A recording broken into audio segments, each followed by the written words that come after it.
Assalamualaikum warahmatullahi wabarakatuh. Kira ya. Bismillah, alhamdulillah. Alhamdulillah haqqa hamdan hamidin. Nahmadu syukran jami'i ni'amihi wa mazidih. Wa usalli wa usallimu ala nabiyil karim habibina wa syafi'ina wa qurrati a'yunina Muhammad wa ala alihi wa sahbihi amma ba'du. Fadilatul muhtaramin, para asatidz, para sesepuh, bapak-bapak, ibu-ibu rahimakumullah. Alhamdulillah pada malam ini bisa ketemu lagi dalam rangka ngaji lagi, dan mulai malam ini kita ngaji. Nanti yang sudah baiat, kalau sudah ngaji kita pikiran sebentar ya. Kalau sudah selesai ngaji terus kita pikiran sama khususiyah ya, supaya terbiasa ya. Enggak lama ya, cuma membiasakan tata caranya supaya tetap sama ya. Karena tiang orang zikir itu harus ditarbiyah ya, harus terus dididik supaya pakem-pakemnya itu benar ya.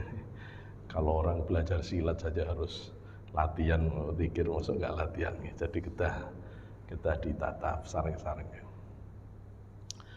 Baik, alhamdulillah, pada kesempatan kali ini kita akan membahas tentang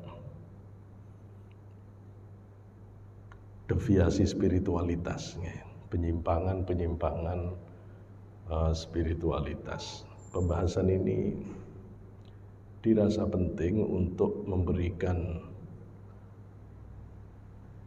warning kepada kita semuanya, supaya kita bisa mengerti mana laku spiritual, laku ruhani yang cocok dengan syariat Islam, mana pergerakan-pergerakan tasawuf thariqah yang tidak sama dengan apa yang dilalui oleh para auliyaillah.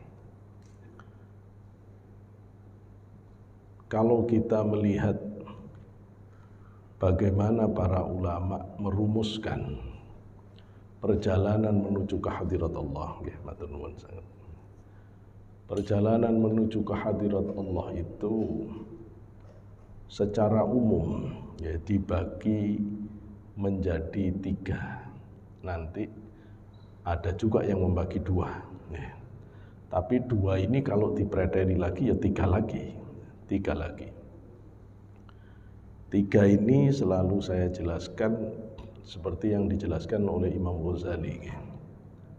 Imam Ghazali dalam kitab beliau Ma'arijul Quds menjelaskan bahwa tahapan orang menuju ke hadirat Allah atau tahapan ihsan itu pertama murid atau pemula mubtadi', yang kedua itu menengah mutawassit, yang ketiga itu bapak akhir muntahi. Jadi geraknya batin menuju ke Allah itu bisa dipilah jadi 3 ya. Pemula, menengah, akhir. Pemula ini disebut murid, yang tengah ini disebut salik, yang akhir disebut wali atau sufi ya, atau sufi. Orang bisa menyebut juga yang awal ini awam, yang kedua ini khawas, yang ketiga itu khawasul khawas. Yang pertama orang awam, yang kedua orang khusus, yang ketiga orang khususul khusus. Orang khususul khusus. Apa ciri orang yang masih dalam pergerakan level pemula di dalam perkembangan ruhani ini? Imam Ghazali memberikan indikasinya itu adalah ketika ruhani belum bisa merasakan kenikmatan ibadah. Ya, cirinya itu. Belum ketemu nikmatnya sholat itu kayak apa, gak bisa ngerasakan. Nikmatnya zikir kayak apa, ya gak bisa ngerasakan. Cuma katanya zikir itu nikmat. Kalau Bapak ditanya, ngerti nggak rasanya? Pokoknya katanya nikmat, saya sih belum ngerasakan. Saya sih belum ngerasakan. Ya, Quran itu nikmat, pernah ngerasakan Pak? Pokoknya katanya, saya sih belum. Sholat itu nikmat katanya. Nah ini, tapi orang di level murid ini sudah memutus masa lalu, sudah tidak mau lagi jatuh kepada yang haram. Kenapa ruhani orang ini belum bisa merasakan nikmatnya ibadah? Karena ibadah, wirid, zikir, Quran itu hanya bisa dinikmati oleh hati. Ya, hanya bisa dinikmati oleh hati. Sementara orang di level pemula ini masih dikuasai nafsu, sehingga hatinya belum bisa berperan.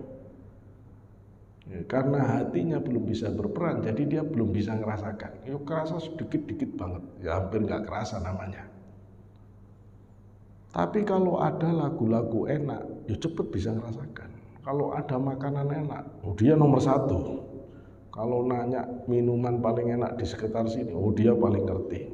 Urusan lawan jenis yang paling cantik, oh dia paling pinter kalau ngomong begini-begini. Jadi urusan nafsu, oh dia jagonya menikmati. Tapi dia sadar bahwa hidup ini tidak hanya nuruti nafsu. Dia sadar mau belajar mengembangkan batin. Nah ini, maka dalam kondisi ini, kondisi terapi namanya.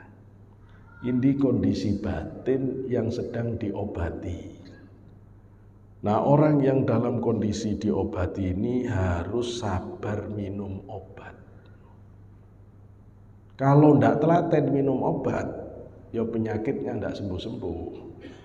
Orang kena TBC saja Pak, itu 6 bulan tidak boleh putus itu, atau 9 bulan tidak boleh putus. Kalau putus obatnya mulai lagi satu. Padahal penyakit kita itu, penyakit batin kita itu lebih kronis dari TBC. Penyakit marahan, penyakit kikir, penyakit suudzon, penyakit macam-macam, malas dan seterusnya ini itu tidak bisa. Pilnya apa pilnya? Pilnya la ilaha illallah, la ilaha illallah. Atau kalau yang belum beat ya astaghfirullahaladzim, sallallahu ala Muhammad, sallallahu ala Muhammad. Ngaji Quran, sholat, ini semua pil. Orang harus tabah dan kuat menjalankan ini. Ya. Pil yang paling mujarab namanya sholat 5 waktu. Yang wajib-wajib itu adalah pil utama. Pil utama. Tapi orang ngandalkan pil utama kok tidak nambah suplemen-suplemen, tidak kuat-kuat batinnya. Tidak kuat-kuat ruhaninya, tidak kuat-kuat. Maka seperti inilah sebenarnya fungsi ibadah pada orang yang masih pemula. Nanti batas akhirnya orang ini, sebentar, untuk mengalahkan nafsu yang mendominasi orang pada level ini, maka dia punya tugas berjuang menundukkan nafsu. Karena itu level murid ini disebut sebagai sohibul mujahadah warriyadah. Dia pemilik mujahadah dan riyadhah. Maka ciri orang yang benar mau serius ke Allah harus mau mujahadah, harus belajar. Mujahadah kita sudah bahas, apa saja itu mujahadah utama? Allah ta'kula illa indal faqah wala tanama illa indal ghalabah. wala tatakallama illa inda darurah, ndak ngomong kecuali sudah darurat, ndak tidur kecuali memang sudah ngantuk, ndak makan kecuali sudah lapar. Maka orang kayak begini ini kuat lapar, kuat bangun malam, ya. Dan ndak banyak ngomong kalau ndak penting. Nah, ini cirinya orang yang sedang serius. Kalau orang sedikit makannya, banyak laparnya, banyak puasa sunnahnya. Katanya mau mendekatkan diri ke Allah. Dzulhijjah ini, 10 Dzulhijjah ini istimewa. Ya, 10 Dzulhijjah ini istimewa. Katanya Sayyidah Aisyah sebagaimana dikutip oleh Syekh Abdul Qadir Al-Jilani dalam kitab Bunya. Sayyidah Aisyah itu menceritakan dulu zaman Rasulullah ada seorang sahabat yang senang mendengarkan orang nyanyi. Sahabat kok senang dengerin nyanyian, itu aneh Pak. Tapi kalau sekarang orang senang dengerin lagu rasanya semuanya. Rasanya semuanya kalau sekarang. Kalau zaman dulu orang dengerin nyanyian itu aneh. Sahabat kok senang nyanyi. Akhirnya dilaporkan ke Rasulullah. Kenapa? Karena orang ini senang nyanyi, tapi kalau sudah masuk 1 Dzulhijjah puasa dia. Sampai 9 Dzulhijjah puasa terus. Terus ditanya oleh Rasulullah, kamu kok aneh? Seneng nyanyi kok, kalau waktunya puasa kamu itu kok puasa? Terus dia mengatakan, kan kamu yang menjelaskan bahwa 10 awal Dzulhijjah ini istimewa. Aku ingin aku mendapatkan kemuliaan dengan puasa ini. Apa kata Rasulullah? Kamu setiap harinya dapat pahala seperti orang membebaskan 100 budak, mensedekahkan 100 onta, dan membawa berjuang di jalan Allah 100 kuda. Tanggal 1 sampai tanggal 7. Berarti ini sampai hari Kamis, besok terakhir berarti. Begitu hari Jumat, begitu tanggal 8 Tarwiyah, itu pahalanya meningkat. Puasa tanggal 8 Tarwiyah itu kata Rasulullah, pahalamu seperti membebaskan 1000 budak, mensedekahkan 1000 onta, dan membawa berjuang di jalan Allah 1000 kuda. Kalau hari Arafah di 2 kali lipatkan dari Tarwiyah, pahalanya seperti orang yang memerdekakan 2000 budak, mensedekahkan 2000 onta, dan membawa berjuang di jalan Allah 2000 kuda. Kalau tanggal 10 Dzulhijjah, tidak ada amal yang lebih mulia daripada nyembelih kurban. Udah jangan puasa, ya. Tidak ada puasa lagi itu, kecuali nanti ba'da subuh sampai kita sholat id, kita puasa setengah hari, ya. Tidak sampai setengah hari, ya. Sampai sholat id selesai baru kita buka. Nah, hadis ini memberikan gambaran tentang perbedaan kualitas. Ini lagi rame di teman-teman di luar ya, bingung loh. Terus gimana kalau yang di Mekah sudah Arafah kok kita di sini masih Tarwiyah? Hukum itu mengikuti matlaknya. Ya, tidak usah pendapat ulama Syafi'iyah. Kalau ulama Syafi'iyah udah pasti. Pendapatnya ulama Hambali saja. yang paling besar yang sekarang banyak dikutip orang, Syekhul Islam Ibnu Taimiyah misalnya. Ibnu Taimiyah itu memberi fatwa bahwa hukum penetapan kalender Hijriah itu mengikuti matlak masing-masing. Karena kalau semua mau disamakan dengan Saudi Arabia, itu nanti akan kocar-kacir umat Islam. Karena ada yang tidak akan sama. Nanti kalau kita sudah tahu batas Greenwich, itu satunya Senin, satunya Selasa itu, meskipun tetanggaan. Terus gimana itu? Ya nggak bisa, ya tetap aja beda. Beda. Karena itu ada aturan matlak. Enggak apa-apa itu, ya memang begitu, hukum itu begitu. Ya begitu, kita enggak bisa mau memaksakan. Enggak, kata Rasulullah itu kalau kita disuruh mensyarikati, menyamai orang yang sedang wukuf di Arafah.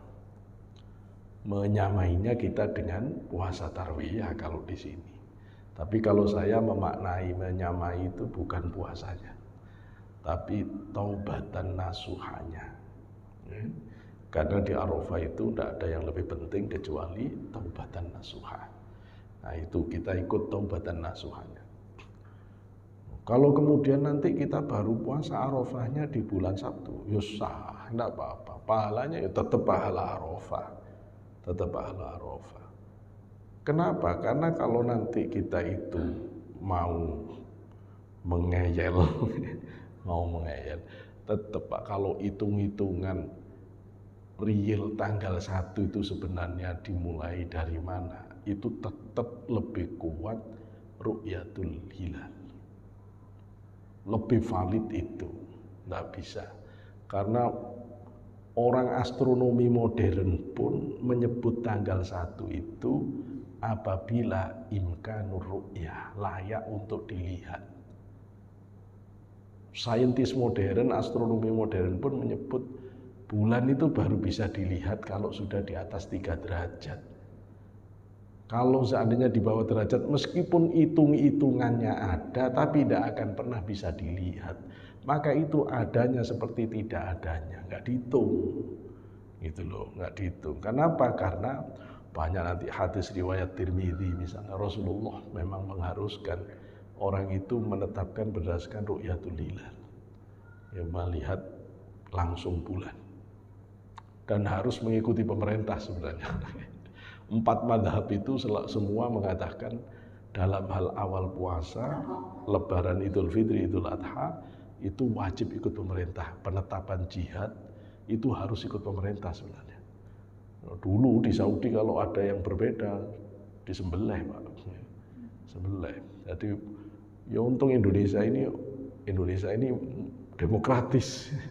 Demokratis. Ya kita ya tidak perlu sampai begitunya. Cuma kita ngerti. Ya ini sudah menjadi perbedaan sejak lama, ya. Perbedaan sejak lama, ya. Yuk kita saling menghormati saja. Kalau ada yang mengambil nanti ini ikut hisab, kemudian nanti lebarannya hari Sabtu, ya monggo, ya. Tapi kalau saya ditanya mana yang dasar hukum yang lebih kuat berdasarkan 4 madhab, itu ya pasti ru'yatul hilal, ya pasti ngelihat langsung. Karena ada hadis lagi, Rasulullah mengatakan, puasalah kamu bersama mayoritas umat Islam yang sedang puasa di wilayahmu. Lebaranlah kamu bersama mayoritas umat Islam berlebaran di wilayahmu. Nah, tapi memang orang kita ini ya aneh-aneh, nggak usah Idul Hijjah, Ramadan aja yang 2 hari sebelumnya udah Ramadan, dan tidak tanggung-tanggung. Itu juga ngakunya kelompok Toriko. Akhirnya saya setiap hari ditanyai, ini apa kelompok Toriko kok puasanya duluan, lebarannya duluan. Gini, kalau sudah urusan penetapan 1 Hijriah, itu bukan urusannya Torekot. Bapak ngaji sampai bubar bab Toriko, tidak akan ada penetapan tanggal 1 Hijriah itu urusan ilmu hisab, ilmu astronomi, Ya itu beda ilmu. Beda ilmu. Terus kalau saya ditanya, ini kira-kira masalahnya di mana kok orang tarekat bisa duluan? Masalahnya ya ilmu hisabnya terlalu tradisional. Jangan-jangan literaturnya udah ketinggalan zaman. Sehingga kemudian ngitung-ngitungnya sudah berbeda. Ya, perhitungan materialnya berbeda.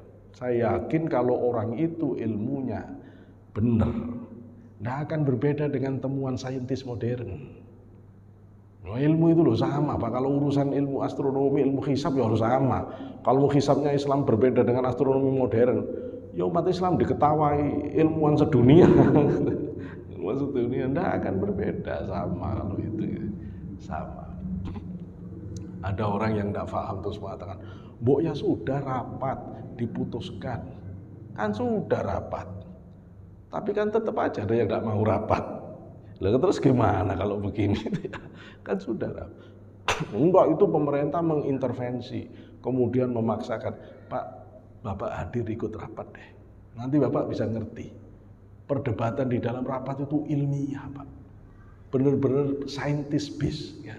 Benar-benar berdasarkan ke sains. Jadi memang berdasarkan rujukan yang serius. Kecuali kalau begini, Imam Syafi'i boleh orang itu berbeda. Kalau begini, pemerintah misalnya menetapkan hari Minggu Lebaran. Ternyata waktu perhitungannya, dia benar-benar ngelihat bulan. Ya, dia ngelihat bulan. Tapi pemerintah, misalnya pemerintah tidak mengakui. Maka kalau begini orang ini boleh. Orang ini boleh berlebaran. Ya, boleh berlebaran lebih awal. Kenapa? Karena dia ru'yatul hilal. Nah, itu boleh. Pemerintahnya yang pakai hisab misalnya. Terus ada orang yang menggunakan ru'yatul hilal, dia ngelihat. Nah, itu kalau menurut Imam Syafi'i dia harus lebaran karena dia udah ngelihat. Orang ngelihat bulan kena hadis, siapa yang ngelihat bulan harus menetapkan tanggal 1 sudah.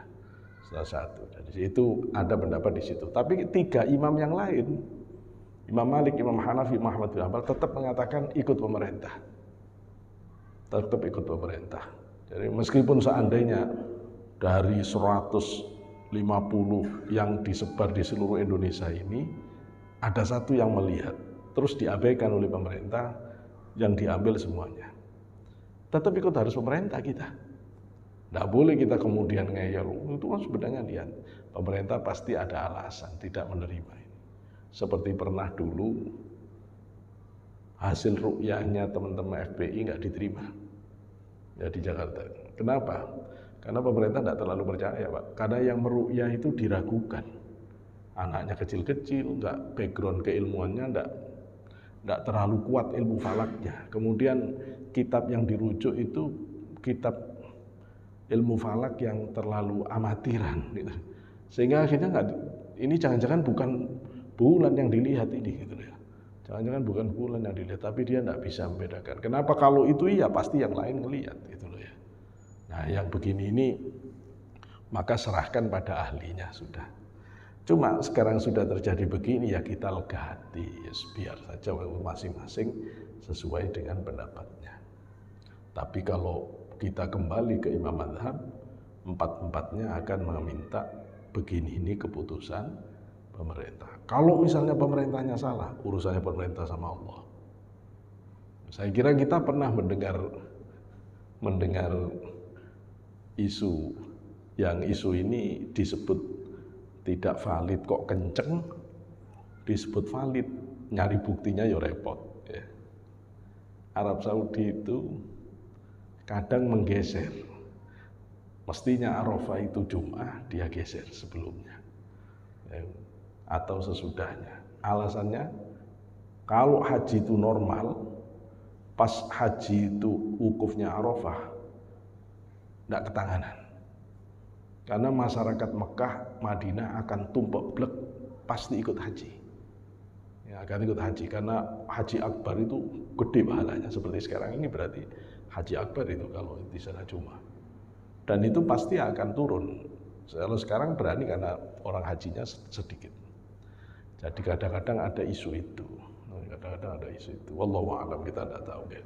Nah, tapi yo saya enggak sebagai ilmuwan isu begini ini nggak boleh dipercaya. Kita ini harus percaya pada data-data faktual yang kredibel, bukan isu-isu yang di pasaran begini. Saya balik ke persoalan. Maka orang yang benar-benar serius mau berjalan di hadapan Allah, dia berlatih menundukkan nafsunya dengan rajin qiyamul lail, rajin sholat malam, rajin puasa sunnah, ya, rajin berzikir, rajin tafakur. Ya, ini semuanya bentuk terapi rohaniah untuk mengobati diri dari kendali dominasi nafsu, ya, supaya rohani bangkit. Nah, cirinya kalau rohani sudah mulai hidup, bangkit, terasa Pak.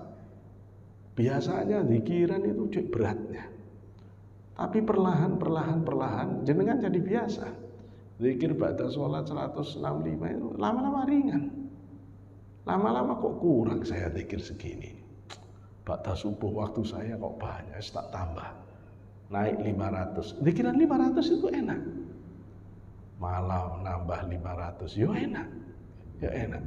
Loh, kalau sudah hati ini mulai kerasa enak, ibadah kerasa enak, itu namanya mulai sehat ruhaninya. Itu namanya hati mulai hidup. Nah, kalau begini, ini Bapak sebenarnya sudah masuk ke khawas. Ruhani ini sudah mulai berjalan. Berjalan mendekatkan diri kepada Allah. Berjalan itu bahasa Arabnya salakah. Orangnya salik. Orang ini hatinya, ruhaninya mulai bergerak menuju ke hadirat Allah. Bergerak dengan apa? La ilaha illallah, la ilaha illallah, la ilaha illallah. Sudah bergerak itu hatinya, udah mulai menikmati. Udah jalan. Udah jalan. Kalau sudah begini, apa yang akan terjadi? Orang ini akan diliputi pergerakan batin dari makom yang satu ke makom yang lain.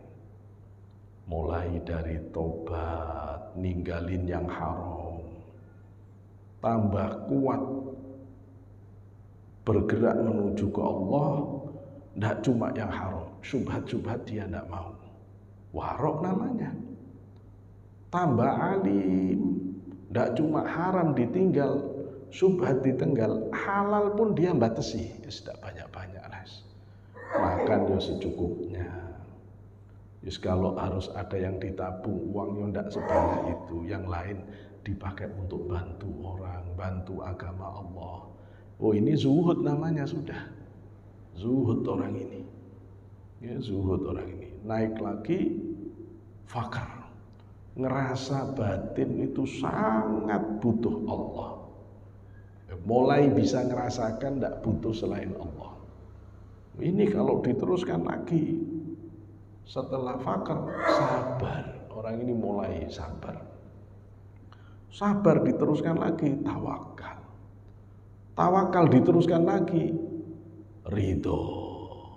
Ridho, orang ridho pasti dapat mahabbah.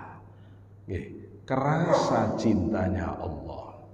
Akhir dari zikir la ilaha illallah itu, apabila orang itu merasakan manisnya cinta Allah. Kalau orang itu sudah bisa merasakan mahabbah, maka ini akhir dari makom salik. Kalau sudah begini, maka kemudian orang itu tinggal menunggu kemuliaan-kemuliaan yang bakal dicurahkan Allah ke dalam dirinya, hatinya. Dibuka hijab, kasyaf, ngelihat alam malakut, ngelihat para malaikat. Kadang-kadang ada tetangganya, dia ngelihat itu malaikat maut sudah muter-muter. Oh, enggak lama ini tetanggaku terus bener. Kadang-kadang lihat para malaikat turun menyiapkan makamnya seorang ulama. Lihat, ngelihat batinnya ngelihat. Kalau kebesarannya wali, dia ngelihat walinya ada.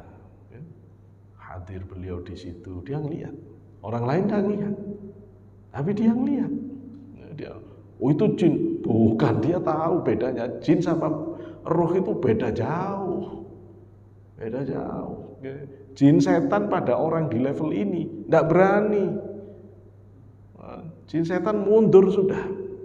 Mundur, dia dijaga oleh Allah sudah. Loh, terus apa bedanya orang yang dilindungi Allah sama orang yang tidak dilindungi Allah kalau begitu? Lah untuk apa orang terus zikiran? Untuk apa orang terus ibadah kalau tidak ada perlindungan dari Allah? Ya gak mungkin. Ada begini ini. Ada begini. Terus diangkat oleh Allah, dinaikkan ke level kekasih, diangkat jadi walinya Allah. Kalau sudah diangkat jadi walinya Allah, diridhoi. Kalau sudah diridhoi karena orang ini sudah sangat nurut ke Allah, maka dijadikanlah makhluk itu nurut ke dia. Burung terbang dipanggil, ya datang. Dia kepingin, dia pegang batu itu. Dia kerentek hati jadi emas, ya jadi emas. Kolang kalingnya ditunjuk oleh Sunan Bonang jadi emas. Syekh Abdul Qadir itu sudah makan ayam, tulangnya dikumpulin, terus diminta hidup lagi. Qum biidznillah, bangkit kamu atas izin Allah. Utuh lagi badannya, hidup lagi. Imam Rifai, pendiri Thariqah Rifaiyah, sama. Ada Rijalul Ghaib turun minta makan roti, ngambil batu, Pak. Batu itu jadi roti hangat. Jadi roti hangat. Tidak bisa Bapak mengatakan itu mah tidak masuk akal. Memang tidak masuk akal, tidak perlu akal begini. Tidak perlu akal. Ya, saya berkali-kali menceritakan ini untuk meyakinkan panjenengan.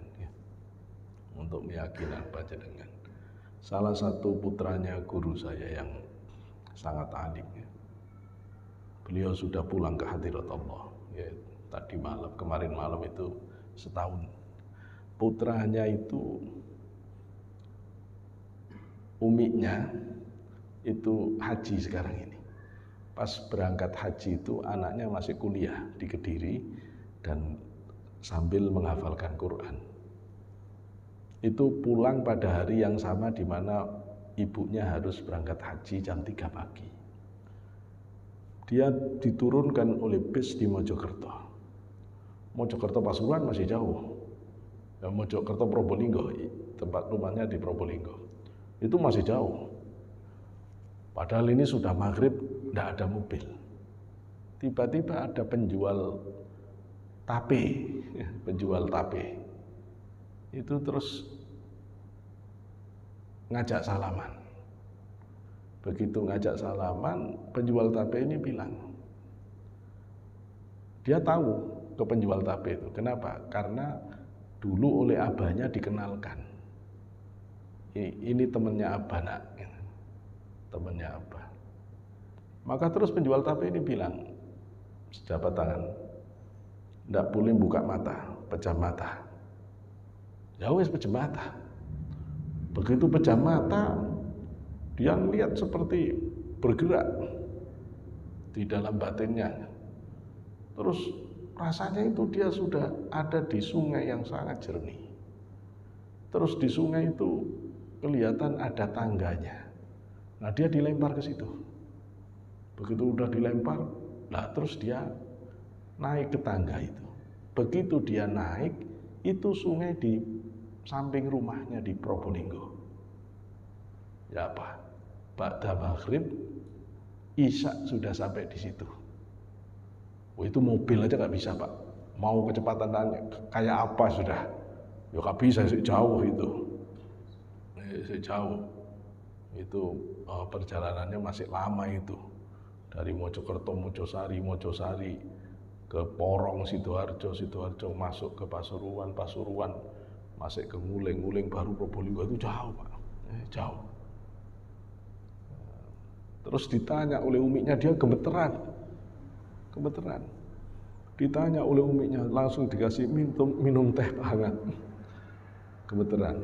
Bajunya basah, celananya basah separuh, dari lutut ke bawah basah, karena memang kecebur di sungai kecil di samping rumahnya.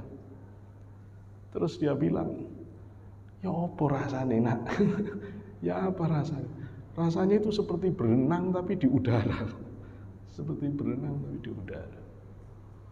Ayo, ini fakta. Dan kejadiannya belum sampai 2 minggu ini. Belum sampai 2 minggu. Dulu abahnya juga begini. Abahnya itu kalau pulang, saya mau pulang dari rumah saya di Pasuruan ke rumah dia di Probolinggo. Pulang sambil jalan kaki, kita mikir enggak mungkin mau pulang. 16 kilo, 17 kilo. Mau jalan kaki capek namanya orang tua.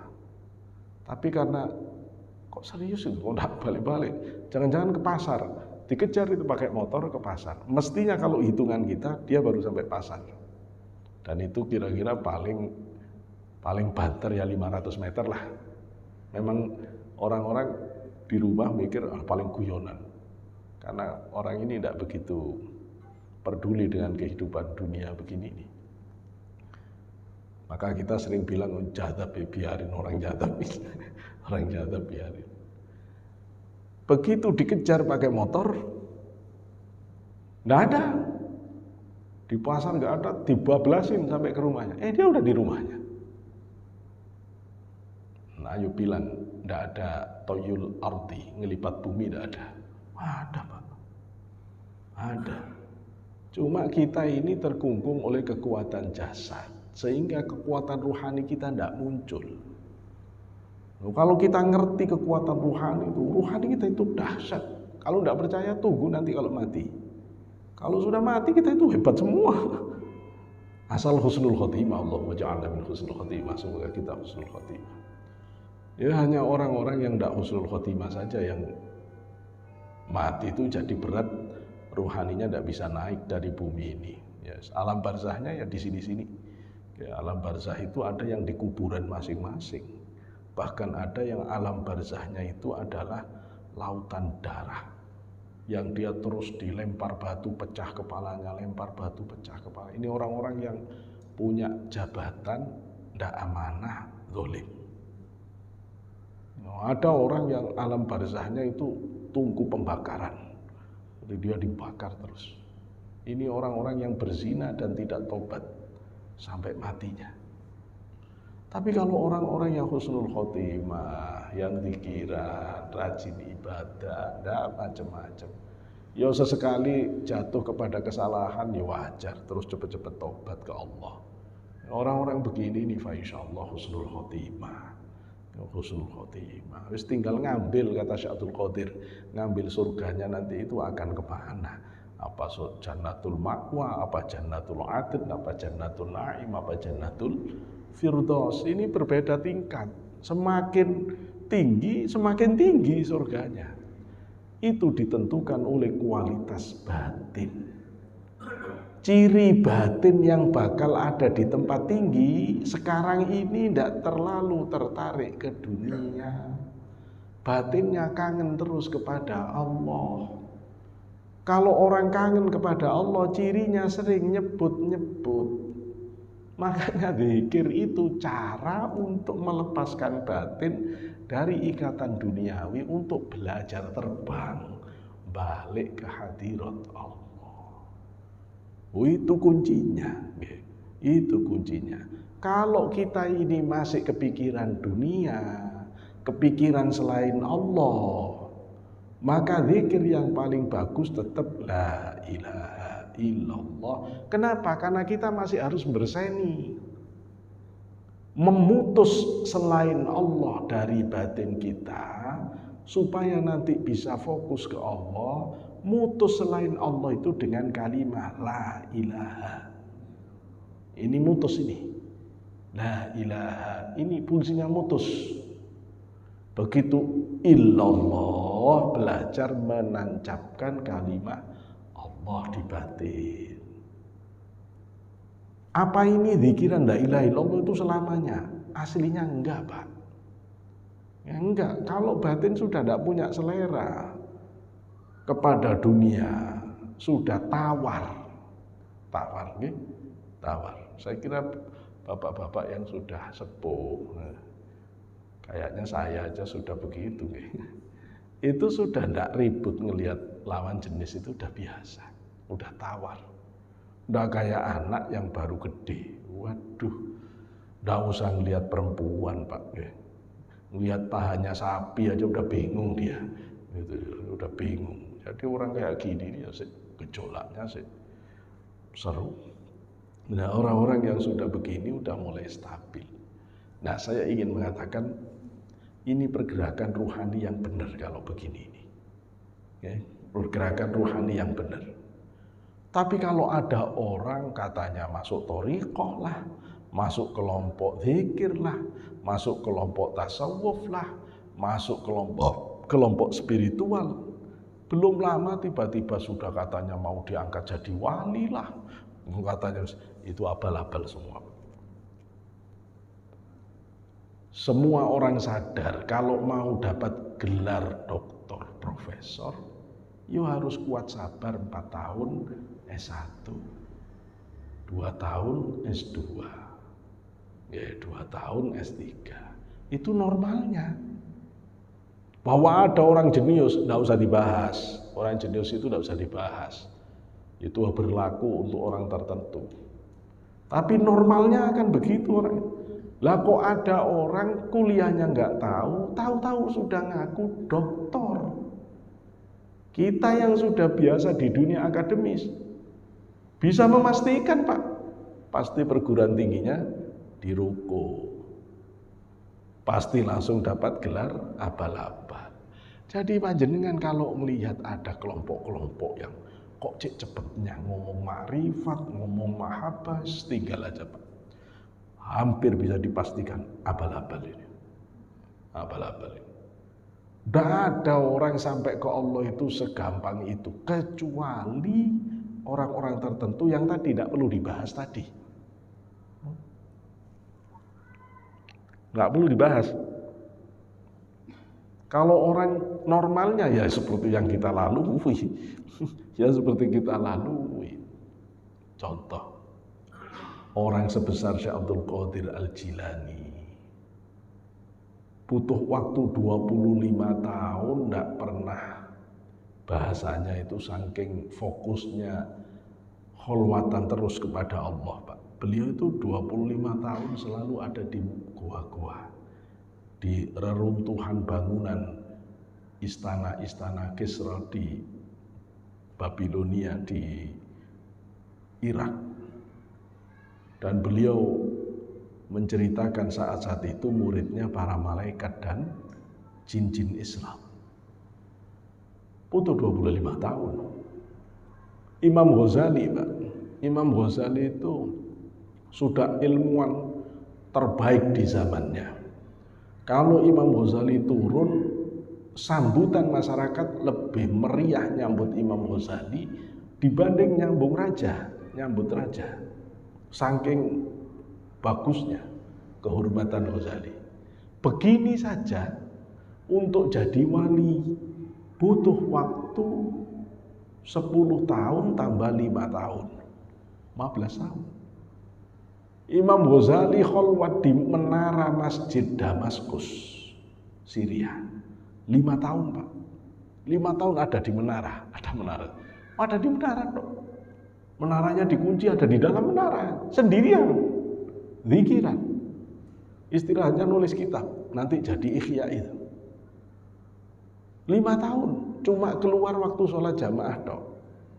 Atau dia qadil hajah, ada kebutuhan-kebutuhan hajat yang sangat penting. Nah, ada dia di dalam membersihkan diri dari relasi apapun kehidupan ini. 5 tahun. Kemudian pindah ke Sohroh Palestina, Dome of the Rock, 2-3 tahun.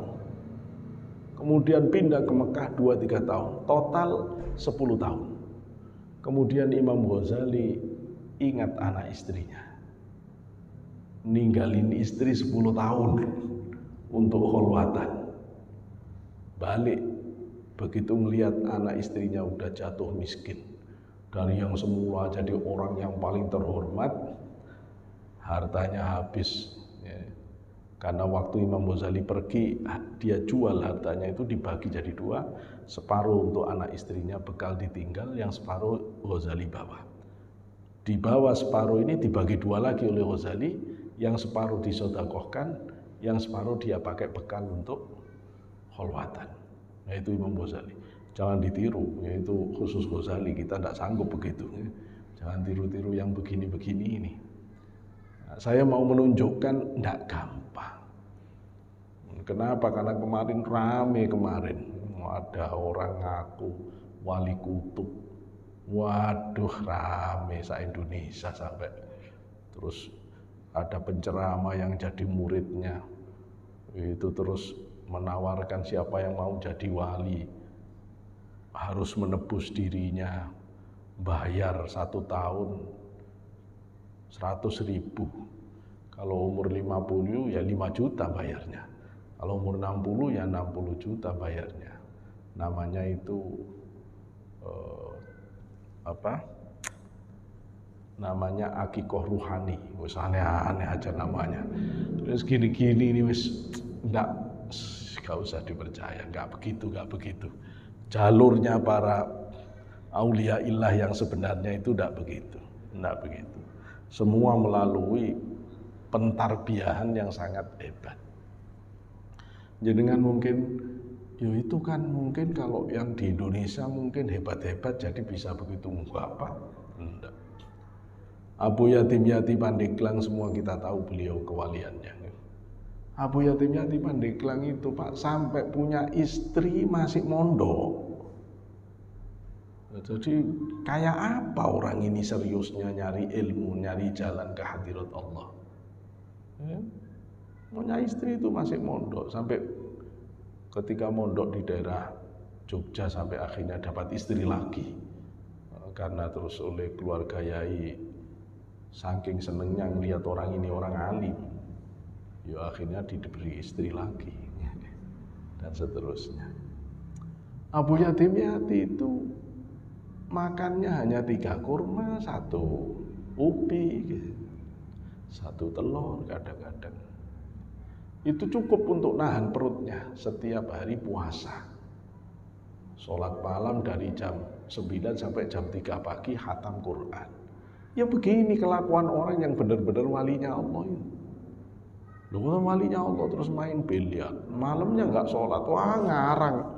Kalau caranya gitu ya enak banget gitu loh ya, enak banget. Nggak ada. Semua begini. Gitu.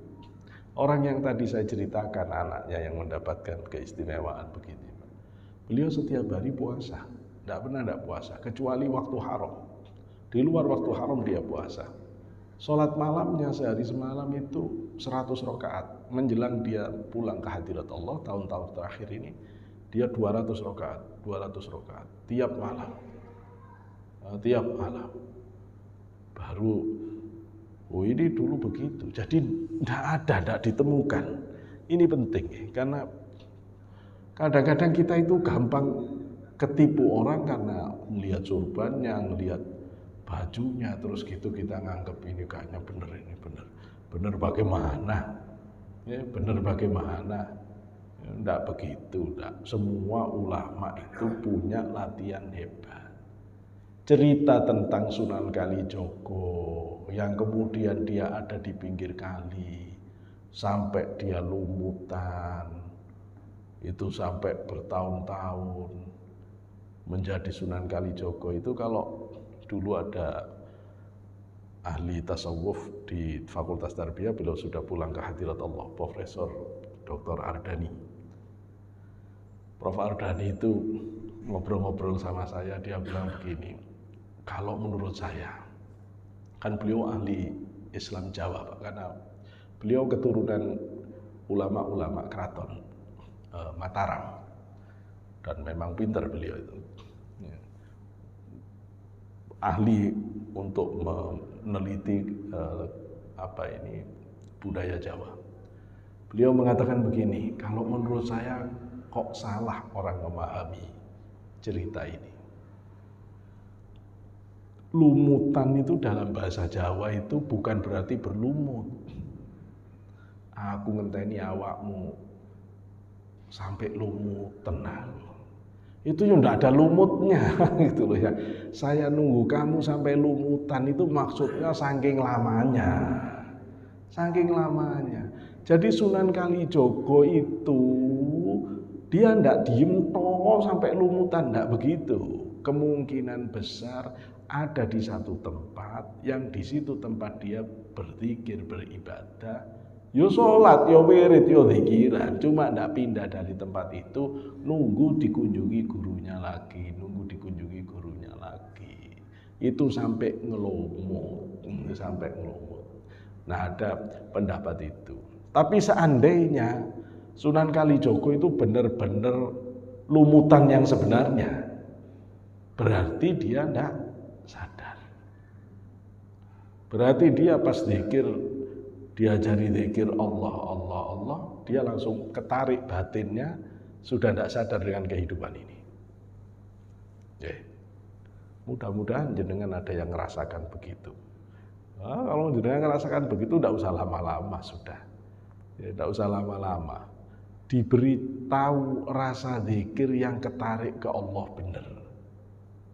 Ba'da isya sampai subuh. Itu nanti jenengan ngerasakannya kayak cuma 1 jam. Bahkan bisa lebih sedikit, kayak setengah jam zikiran. Tidak lama Pak. Dan tidak terasa capek sama sekali. Jadi kalau orang itu diberi oleh Allah, kejadian begitu itu. Kejadian, tahu-tahu begitu adzan subuh, loh kok sudah adzan? Perasaan saya baru mulai zikir. Padahal tasbih udah muter berapa kali. Iya, tapi sudah tidak mikir ke tasbih, batinnya nyambung ke Allah bener, sehingga tidak merasakan apa-apa. Gitu loh. Begini ini ada yang sampai bertahun-tahun. Gurunya Habib Lutfi, Mbah Malik, itu sampai bertahun-tahun. Ya cirinya kalau orang itu benar, tetap sehat. Meskipun tidak makan, tidak tidur, tidak apa, tetap sehat. Kenapa? Karena dia dijaga oleh Allah. Dijaga oleh Allah. Nah, kalau tidak dijaga oleh Allah, ya kamu mungkin Pak roboh, mesti roboh. Ya, mesti roboh. Nah ini kalau begini, ini namanya sudah makom akhir. Tapi makom akhir tadi itu harus setelah makom menengah, setelah makom awal. Jangan langsung baru masuk terus diajari makom akhir, bubar. Baru kuliah langsung materi S3. Ya tambah tidak karuan nanti. Ya nggak ketemu. Walaupun kalau jenengan tanya ke saya, apa tidak ada orang yang dirubah Allah dalam sesaat langsung menjadi kekasih Allah? Ada. Ada. Ada ndak orang yang begitu diajari jalan menuju ke Allah, entah itu namanya tarekat atau apa namanya, kemudian ndak butuh waktu lama dia langsung kasyaf, langsung ma'rifat, langsung jadi wali? Ada. Ada. Seperti Syekh Abdul Qadir, waktu ada 7 wali utama meninggal 1, oleh Syekh Abdul Qadir diambilkan orang Kristen dari Konstantinopel, dicukur rambutnya, dicukur kumisnya, kemudian dipotong rambutnya, diberi kopiah Turki oleh Syekh Abdul Qadir, kemudian diislamkan, diberi nama Muhammad. Saat itu juga dia langsung kasyaf, langsung menjadi wali, tidak tanggung-tanggung, wali abdal, wali nujaba yang jumlahnya hanya 7 orang. Wah, itu kelasnya tinggi banget. Kalau Bapak nanya ke saya, itu gimana kok bisa begitu? Saya bisa jawab. Begini, orang ini sudah memenuhi syarat menjadi orang istimewa sebelum Islam. Saya berani taruhan, kalau di tracking orang ini, pasti dia tidak pernah berbohong. Pasti orang ini orang yang jujur. Pasti orang ini pembela keadilan. Pasti orang ini orang yang sangat humanis. Pasti orang ini orang yang sangat baik. Cuma kurang satu tok, kurang syahadat tok. Bapak yang biasa keluar negeri bisa ketemu orang begini loh, Pak. Jangan dikira orang yang non muslim itu semuanya jelek loh. Makanya kita tidak boleh terus enaknya kalau ketemu non muslim. Ahli neraka kamu. Nanti dulu, belum meninggal dia. Nah, urusan ahli neraka itu nanti urusannya Allah. Urusannya Allah. Siapa tahu kalau dia tiba-tiba di akhir hidupnya taubat. Bisa melejit di atas kita dia. Bisa melejit di atas kita. Dan kisah begini nih banyak. Hampir semua pemuka agama, entah itu rahib, entah itu pimpinan kelompok agama tertentu, begitu masuk Islam, dia langsung jadi pimpinan di Islam. Banyak kisah ini. Tidak usah kaget.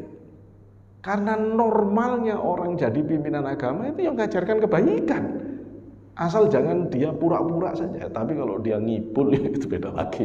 Kalau begitu dia pasti dilaknat oleh Allah dan tidak mungkin bisa, pasti dia akan lama. Seperti abahnya Abu Yazid Al-Bustami. Itu bukan abahnya, mbahnya Abu Yazid Al-Bustami. Itu pemimpin penyembah api, pemimpin agama Majusi. Tapi begitu tobat sungguh-sungguh jadi. Sama juga suksesornya seorang ulama besar, Imam Sahal Al-Tustari. Itu juga yang gantikan orang Majusi. Orang yang Majusi, tapi begitu dia tobat, dia langsung naik makomnya di hadapan Allah. Cuma yang begini ini saya nggak suka bahas yang begini ini, karena bahas begini ini bahaya. Kita ini punya kecenderungan, jangan-jangan aku yang model begitu, gitu. Lah terus nggak mau dikiran gitu loh. Terus nggak mau dikiran. Kalau Allah mau, saya 3 hari jadi wali. Repot kalau gini. Wes Kak, saya nggak mau bahas begini. Karena kalau ini dibahas terus kita jadi begitu.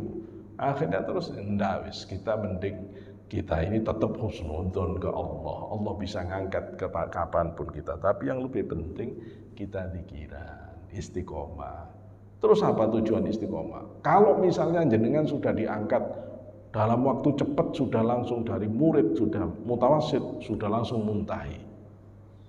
Sudah sudah ulama khawasul khawas, sudah di situ. Apa terus?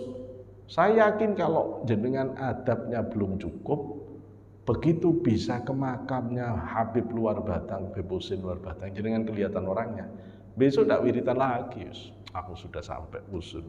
Wis tasbih dibuang, enggak mau la ilaha illallah, segini. Padahal orang-orang alim yang benar-benar dekat Allah itu Pak tetap menutup diri, menyamakan dengan orang-orang awam. Ya dikira, ya sama la ilaha illallah, kayak orang-orang semuanya. Nah begitu. Jadi ini yang bisa dipakai ukuran bagaimana perkembangan batin orang itu benar atau tidak benar di hadapan Allah. Apa ada orang yang bergerak menuju ke Allah ternyata kepleset? Banyak Pak, ya banyak.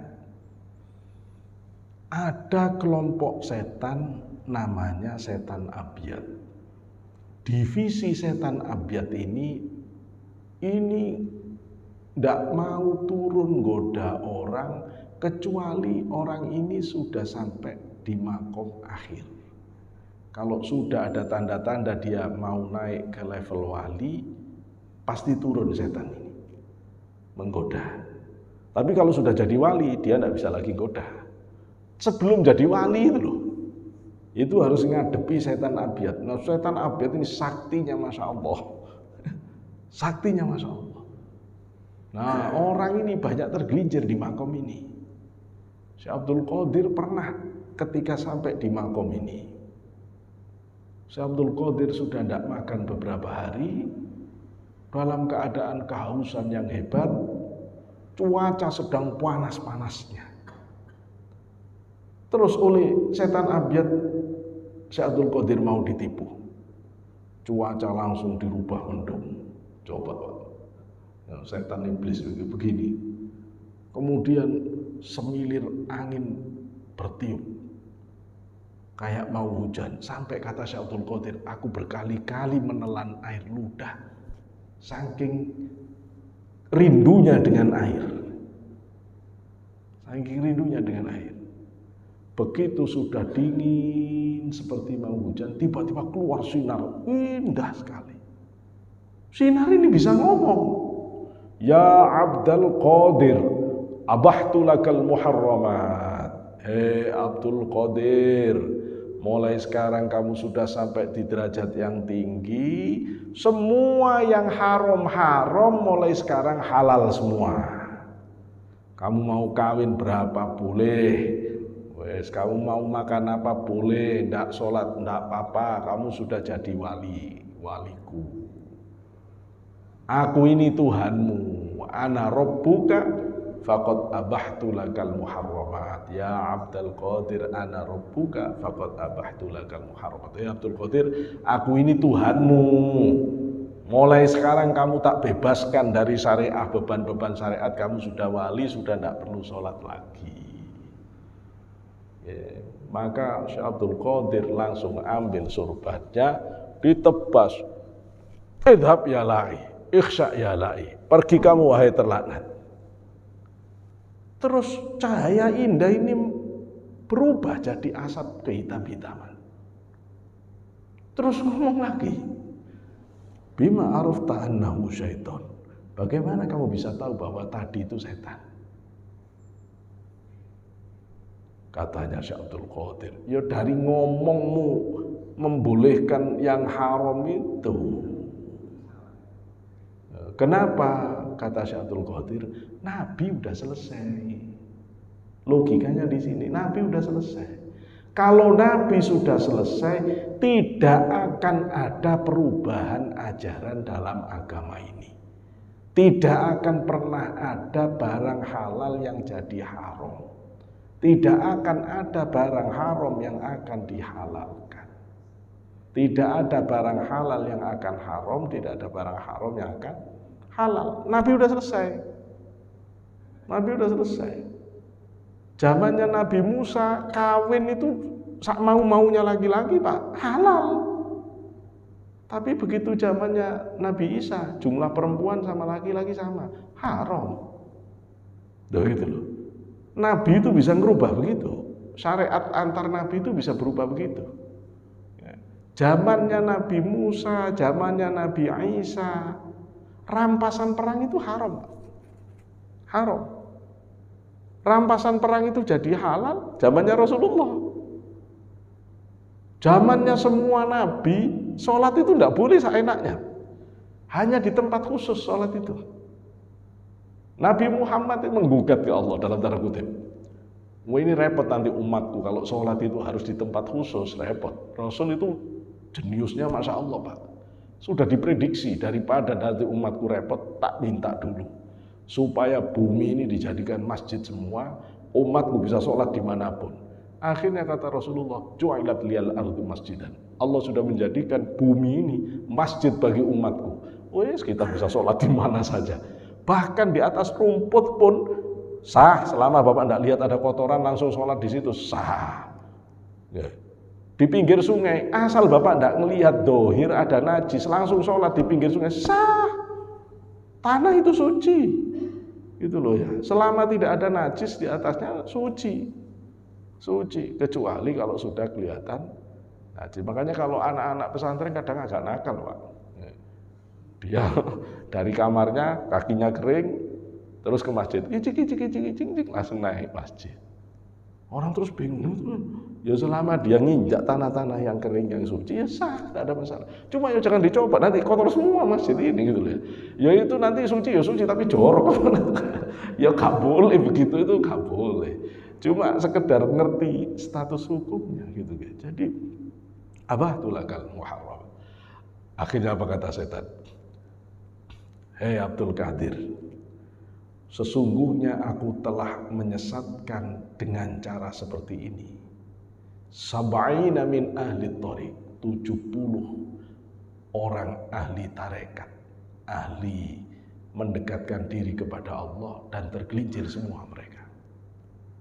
kecuali kamu. Kenapa?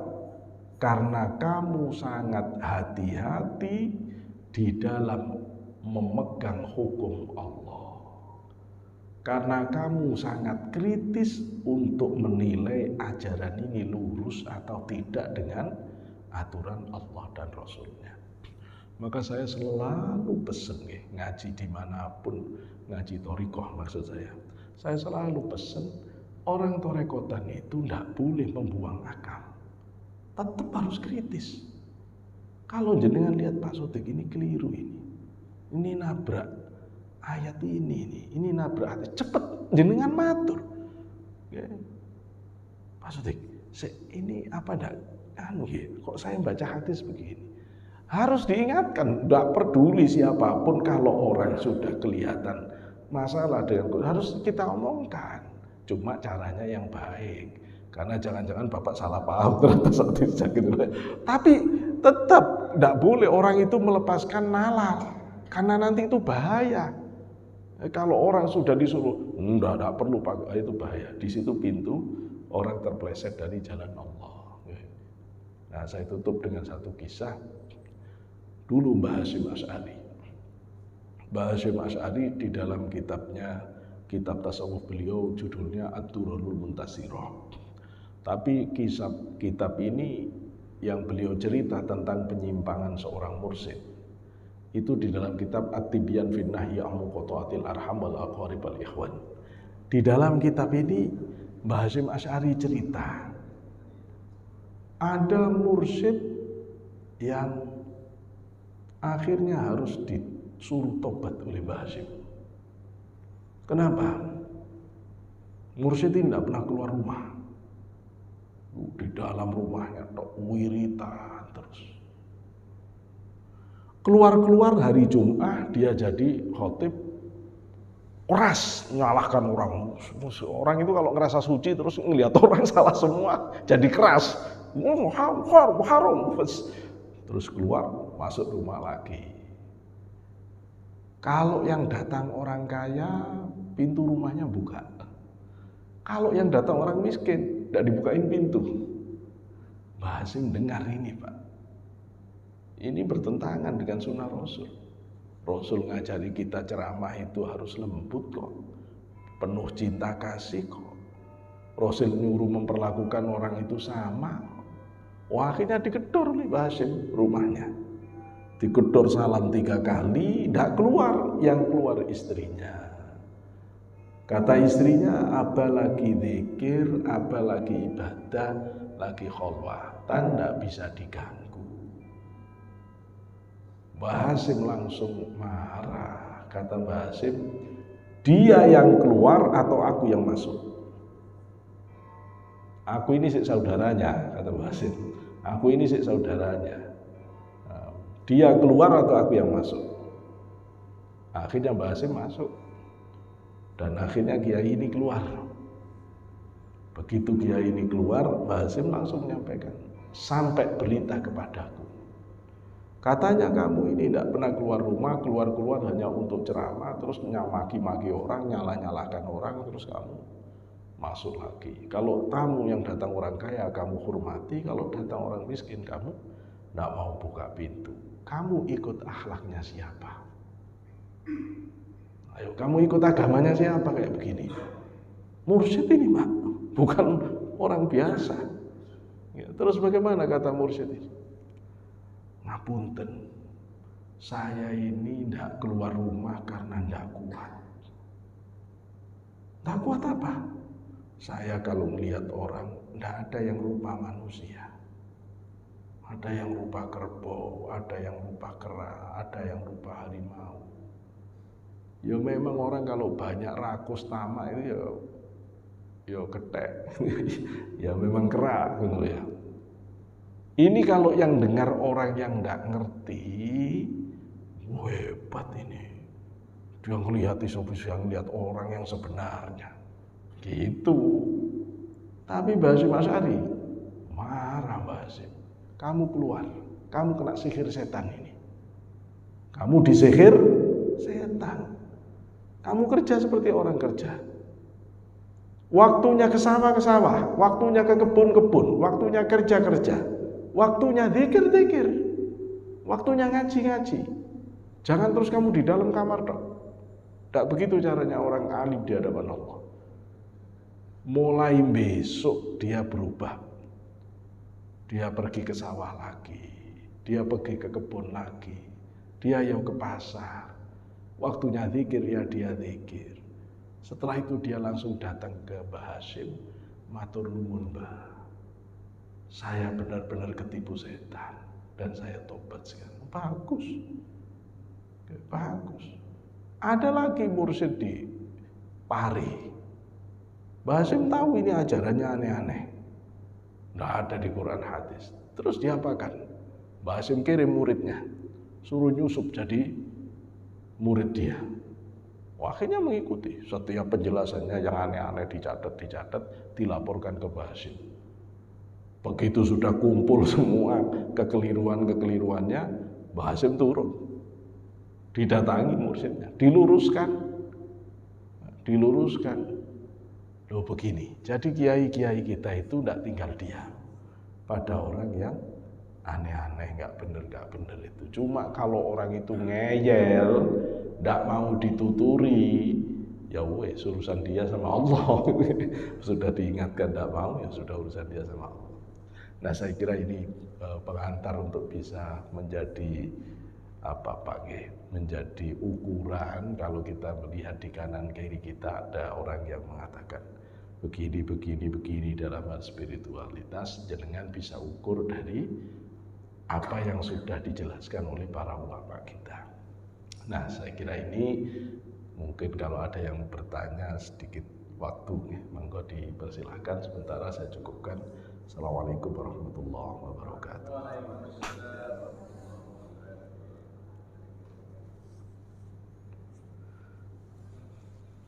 Ada yang tanya, monggo silakan. Apa cekap? Oke.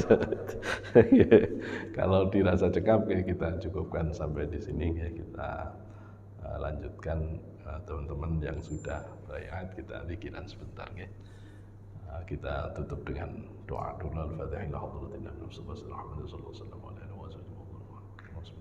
Al-Fatihah. Bismillahirrahmanirrahim. Alhamdulillahi rabbil alamin. Shiratal mustaqim, shiratal ladzina an'amta 'alaihim. Hamdan yuwafi ni'amahu wa yukafi mazidahu. Rabbana lakal hamdu kama yanbaghi li jalalikal karim wa 'azimi sultanik. Allahumma shalli 'ala sayyidina Muhammad wa 'ala sayyidina Muhammad. Alhamdulillahi rabbil alamin. Allahumma anfa'na bima 'allamtana wa 'allimna ma yanfa'una waj'alna mukhlisin. Allahumma arina al-haqqa haqqan warzuqna ittiba'ahu wa arina al-batila batilan warzuqna ijtinabah. Rabbana hab lana min azwajina wa dhurriyyatina qurrata a'yun waj'alna muttaqina imama.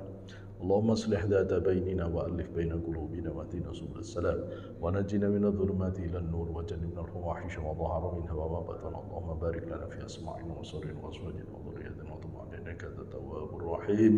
قابلين لها وأتمها علينا قابلين لها وأتمها علينا قابلين لها وأتمها علينا. ربنا آتنا في الدنيا حسنة وفي الآخرة حسنة وقنا عذاب النار.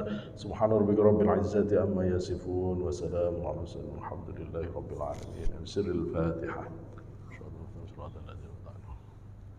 آمين.